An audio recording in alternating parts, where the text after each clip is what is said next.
불교와 친해지기. 불교인 김민희 선생님과 함께하는 불교와 친해지기. 지금 만나보시죠.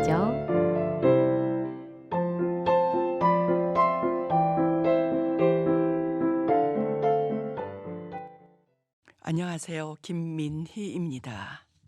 불교와 친해지기. 불교인 여러분과 함께 보살의 행을 잘 하기 위한 잘 닦아가는 수행 계위인 52위를 살피고 있습니다. 믿음의 단계인 십신에서 십주, 십행, 십회양, 십지까지의 50위와 등각, 묘각의 지위까지를 52위라고 합니다. 오늘은 이 중에서 31위에서 40위까지 10회양이 됩니다. 52위 중에서 첫 단계인 십신과 십주에서는 믿음이 구족되고 물러남이 없는 완전한 단계를 이루고 십행을 실천하며 다음 단계인 십회양으로 나아갑니다. 10종류의 회양인데요. 회양은 되돌아보다, 눈을 돌리다의 뜻을 가진 회, 나아가다, 바라보다의 뜻을 가진 향, 이 두 글자가 가진 뜻이 고개를 돌려 다른 곳을 본다는 것이 됩니다. 고개를 돌리기 전은 자신의 마음을 보는 것이죠. 흔들리지 않는 신심을 확인하여 보살의 행을 잘하기 위한 첫 단계의 십신에서 믿음의 마음이 안주하게 하는 십주까지는 스스로 정취하는 것입니다. 이렇게 자리행을 통하여 성숙된 단계에 들어서면 눈을 돌리게 된다고 하네요. 내가 아닌 다른 사람이 보살의 길에 들어서기를 바라는 마음이 일어난다고 합니다. 그래서 남을 위한 그 마음을 실천하기 위한 그곳으로 나아가게 되는데요. 자신이 쌓은 공덕을 베풀고 되돌려 주려는 마음으로 다가서며 때로는 달력하기도 하며 결국에는 다다르게 된다는 것입니다.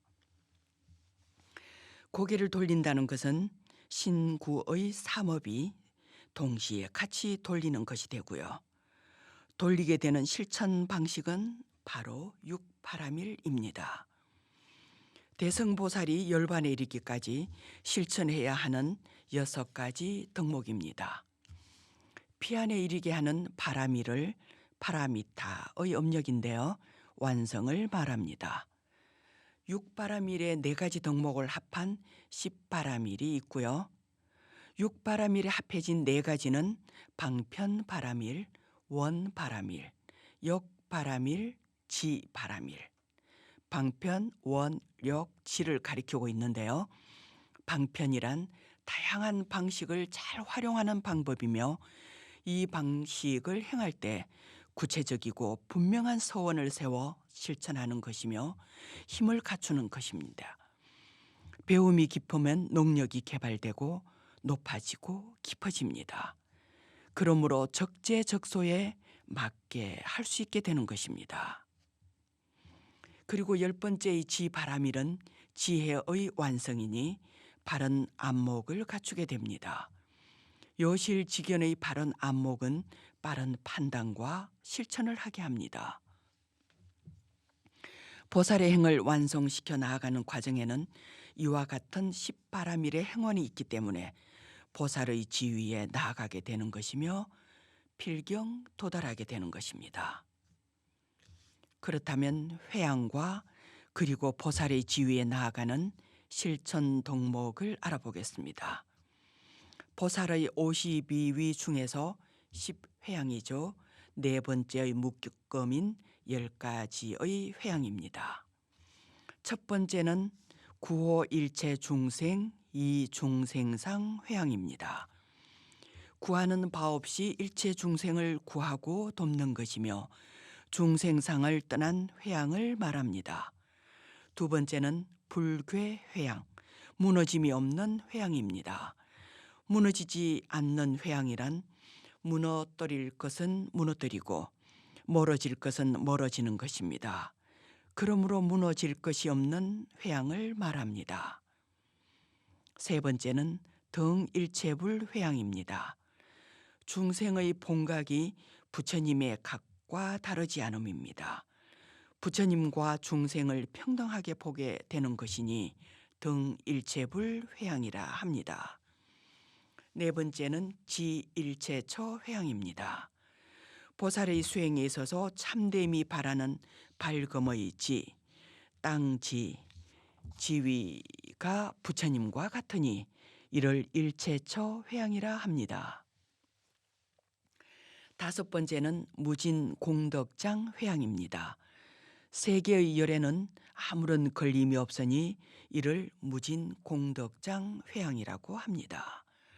여섯 번째 수순평등성건 회양입니다. 불지, 부처님의 지위죠. 불지와 같은 각각의 청정한 인, 원인입니다. 원인을 내는 경지에 의지하여 열반의 도를 발휘하여 취하는 것을 수순평등성건회양이라고 하는 것입니다. 일곱 번째는 수승등 관일체 중생회양입니다. 참된 성건이 이미 이루어지고 시방의 중생 모두 나의 본성인 그 성품을 원성하되 중생을 잃지 않는 것을 수순등 관일체 중생회양이라고 합니다. 여덟 번째는 진여상 회양입니다. 일체의 법과 상을 떠나며 떠난 것에도 집착하는 바가 없는 것을 진여상 회양이라고 합니다. 아홉 번째 회양입니다. 무박 해탈 회양인데요. 참된 여여함이 시방에 걸림이 없는 것을 무박 해탈 회양이라고 합니다. 열 번째는 법계 무량 회양이 됩니다. 성품의 덕성이 원만 성취되니 법계의 무량함을 회양하는 것이 됩니다. 우주 법계의 무량무진한 공덕으로 회양하는 것이 되죠. 불교 의식을 행할 때 삼귀로 시작하여 사홍서원으로 회양하게 합니다. 불법승 삼보에 귀한 후에 법회 의식을 진행하고요. 끝으로 사홍서원이라는 다짐으로 회양을 합니다. 중생을 다 건지며 번뇌를 모두 끊으며 법문을 다 배우고 불도를 모두 이루겠다는 보살의 행원을 다짐하는 것입니다. 흔들림 없는 보살의 지위에서 모든 것을 중생에게 회양한다는 것입니다. 그러므로 보살의 52위에 이르게 되는 단계마다의 초발심이 바로 회양심인 것입니다. 보살의 행을 잘 하려는 첫 마음이 진심이며 번뇌를 조복받은 그 마음이며 초발심이 회양심이 되는 것입니다. 이 시간에도 보살도를 실천하고 계실 여러분을 응원합니다. 안녕히 계십시오.